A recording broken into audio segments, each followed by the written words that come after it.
ಕನ್ನಡದ ನಂಬರ್ 1 ದಿನಪತ್ರಿಕೆ ವಿಜಯವಾಣಿಯಲ್ಲಿ ಪ್ರಕಟವಾಗಿರುವ ಈ ದಿನದ ಮಹತ್ವದ ಸುದ್ದಿಗಳನ್ನೊಮ್ಮೆ ನೋಡೋಣ. ಶಾಲೆಗಳ ವಿಚಾರದಲ್ಲಿ ರಾಜ್ಯ ಕಾಂಗ್ರೆಸ್ ಸರ್ಕಾರ ಒಂದಿಲ್ಲೊಂದು ಎಡವಟ್ಟುಗಳನ್ನು ಮಾಡಿಕೊಳ್ಳುತ್ತಲೇ ಇದೆ. ಹಿಂದೂ ಧಾರ್ಮಿಕ ಹಬ್ಬಗಳ ಆಚರಣೆಗೆ ನಿರ್ಬಂಧ ವಿಧಿಸಿ ಜನಾಕ್ರೋಶಕ್ಕೆ ಗುರಿಯಾಗಿದ್ದ ಸರ್ಕಾರ ಇದೀಗ ಮಹಾಕವಿ ಕುವೆಂಪು ವಾಕ್ಯವನ್ನ ತಿರುಚಿರುವುದು ಮತ್ತೊಂದು ಸುತ್ತಿನ ಜನಾಕ್ರೋಶಕ್ಕೆ ಕಾರಣವಾಗಿದೆ. ಈ ಬೆಳವಣಿಗೆ ಸದನದಲ್ಲೂ ಜಟಾಪಟಿಗೆ ಕಾರಣವಾಗಿದೆ. ಈ ಕುರಿತ ಪೂರ್ಣ ವರದಿ ಇಂದಿನ ವಿಜಯವಾಣಿ ಮುಖಪುಟ ಹಾಗೂ ಒಳಪುಟದಲ್ಲಿದೆ.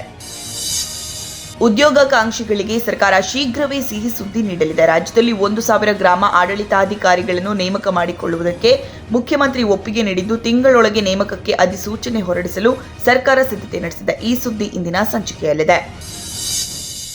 ಬೆಂಗಳೂರಿನ ವಿಶೇಷ ನ್ಯಾಯಾಲಯದ ಸುಪರ್ದಿಯಲ್ಲಿದ್ದ ತಮಿಳುನಾಡಿನ ಮಾಜಿ ಸಿಎಂ ದಿವಂಗತ ಜಯಲಲಿತಾ ಸ್ವತ್ತುಗಳನ್ನು ಮಾರ್ಚ್ 6 ಹಾಗೂ 7ರಂದು ತಮಿಳುನಾಡು ಸರ್ಕಾರಕ್ಕೆ ಹಸ್ತಾಂತರಿಸಲು ಸಿವಿಲ್ ಮತ್ತು ಸೆಷನ್ಸ್ ನ್ಯಾಯಾಲಯ ಸಮಯ ನಿಗದಿಪಡಿಸಿದೆ.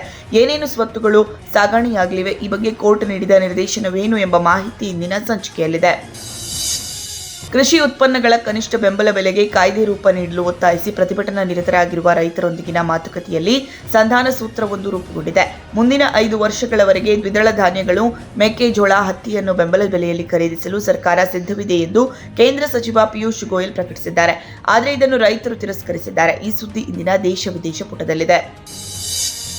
ಮಧ್ಯಪ್ರದೇಶದ ಮಾಜಿ ಸಿಎಂ ಕಮಲ್ನಾಥ್ ಕಾಂಗ್ರೆಸ್ ತೊರೆಯಲ್ಲ ಎಂದು ಸ್ಪಷ್ಟಪಡಿಸಿದ್ದಾರೆ. ಸೋಮವಾರ ಬೆಳಗ್ಗೆ ನವದೆಹಲಿಯ ರಾಜದೂತ್ ಮಾರ್ಗದಲ್ಲಿರುವ ತಮ್ಮ ನಿವಾಸದಲ್ಲಿ ಬೆಂಬಲಿಗರ ಜತೆ ಸಭೆ ನಡೆಸಿದ ಬಳಿಕ ಈ ಮಾಹಿತಿ ಹೊರಬಿದ್ದಿದೆ. ಪುತ್ರ ನಕುಲ್ ಮಧ್ಯಪ್ರದೇಶದ ಚಿಂದ್ವಾರಾ ಕ್ಷೇತ್ರದಿಂದ ಲೋಕಸಭೆಗೆ ಸ್ಪರ್ಧಿಸಲಿದ್ದಾರೆ ಎಂದು ಅವರ ಬೆಂಬಲಿಗರು ಹೇಳಿದ್ದಾರೆ. ಈ ಸುದ್ದಿ ಇಂದಿನ ಸಂಚಿಕೆಯಲ್ಲಿದೆ. ಇಂದು ಮಹಾಜ್ಞಾನಿ ಸರ್ವಜ್ಞ ಜಯಂತಿ. ಜನಮಾನಸದ ಕವಿ ಅನುಭವ ವಿವೇಕವು ಎಲ್ಲ ಕಾಲಕ್ಕೂ ಸ್ಫೂರ್ತಿಯ ಜ್ಯೋತಿಯಾಗಿ ಬೆಳಗುವಂಥದ್ದು. ಅವನ ಮಾತುಗಳು ಶ್ರೀ ಸಾಮಾನ್ಯ ವೇದಗಳಾದವು, ಕನ್ನಡ ಗಾದೆಗಳಾದವು. ಈ ಲೋಕದಲ್ಲಿ ಕಂಡುಂಡ ಸಿಹಿ ಕಹಿ ಸತ್ಯವನ್ನ ಖಂಡತುಂಡವಾಗಿ ತನ್ನ ತ್ರಿಪದಿಗಳಲ್ಲಿ ಖಂಡಿಸುತ್ತಾ ಸಾಗಿದ ಕಾಲಜ್ಞಾನಿ. ಈತನ ಕುರಿತ ವಿಶೇಷ ಲೇಖನ ಇಂದಿನ ಚಿಂತನ ಪುಟದಲ್ಲಿದೆ. ಇಂದು ಸಾಮಾಜಿಕ ನ್ಯಾಯ ದಿನ. ಎಲ್ಲ ಪ್ರಜೆಗಳಿಗೆ ಸಾಮಾಜಿಕ, ಆರ್ಥಿಕ ಹಾಗೂ ರಾಜಕೀಯ ನ್ಯಾಯ ದೊರಕಿಸಿಕೊಡುವುದು, ಕಿಂಚಿತ್ತೂ ಭೇದ ಮಾಡದೆ ಪ್ರತಿಯೊಬ್ಬ ಪ್ರಜೆಗೂ ಸಮಾನತೆ, ಸ್ವಾತಂತ್ರ್ಯ, ಧಾರ್ಮಿಕ ಸ್ವಾತಂತ್ರ್ಯ, ಸಾಂಸ್ಕೃತಿಕ, ಶೈಕ್ಷಣಿಕ, ಸಾಂವಿಧಾನಿಕ ಪರಿಹಾರದ ಹಕ್ಕು, ಶೋಷಣೆಯ ವಿರುದ್ಧ ಹೋರಾಡುವ ಹಕ್ಕನ್ನು ನೀಡಲಾಗಿದೆ. ಈ ಕುರಿತ ಉಪಮುಖ್ಯಮಂತ್ರಿ ಡಿಕೆಶಿ ಶಿವಕುಮಾರ್ ವಿಶೇಷ ಲೇಖನದಲ್ಲಿ ಬರೆದಿದ್ದಾರೆ. ಇಂದಿನ ಚಿಂತನ ಪುಟದಲ್ಲಿ ಓದಬಹುದು.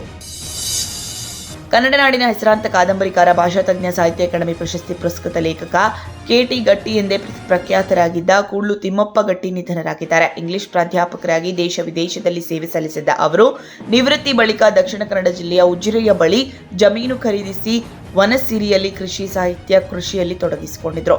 ಅವರಿಗೆ ವಿಜಯವಾಣಿ ನುಡಿ ನಮನ ಇಂದಿನ ಸಂಚಿಕೆಯಲ್ಲಿದೆ. ಬಾಲಿವುಡ್ ಹಾಗೂ ಟಾಲಿವುಡ್ಗಳಲ್ಲಿ ಬಿಸಿಯಾಗಿದ್ದಾರೆ ನಟಿ ಜಾಹ್ನವಿ ಕಪೂರ್. ಇದರ ಜತೆಗೆ ಇನ್ನೊಂದು ತೆಲುಗು ಚಿತ್ರಕ್ಕೆ ಜಾಹ್ನವಿ ಆರ್ ಪಡೆದುಕೊಂಡಿದ್ದಾರಂತೆ.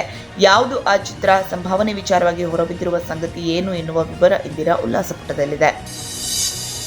ಇವಿಷ್ಟೇ ಅಲ್ಲ, ಮುಂಜಾನೆ ಮಾತು, ಅಂತರಂಗ, ವಾರ ಭವಿಷ್ಯ, ಮನೋವಿಕಾಸದ ಕಾಲಂಗಳು, ಕ್ರೀಡೆ, ಸಿನಿಮಾ, ದೇಶ ವಿದೇಶಗಳ ಭರಪೂರ ಸುದ್ದಿಗಳ ವಿಶೇಷಗಳಿಗಾಗಿ ವಿಜಯವಾಣಿ ಓದಿ.